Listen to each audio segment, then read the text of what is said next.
Guys, Amy with my Publix coupon buddy here, breaking down this OxyClean, Arm & Hammer deal for you. I was reading OxyClean on the package back there.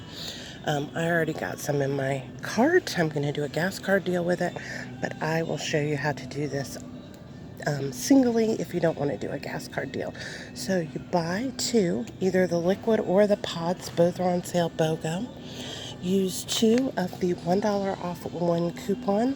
There is a $1 off coupon for the liquid, and there is a $1 off coupon for the pods specifically.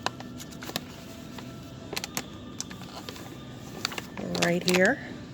So buy two, use either two of those coupons depending on which one you buy. If you buy the pods, use two pod coupons. If you buy the liquid, use two liquid coupons, or if you buy one of each, use one of each coupon.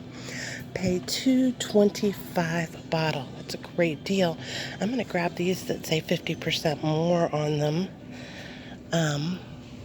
75 fluid ounces.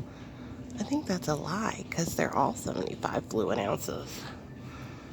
Versus 50. Oh, okay, so they're saying 50% more of the average, I guess.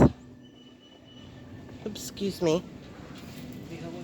Nope, I'm good, thank you. I'm just comparing the ounces on the laundry detergent.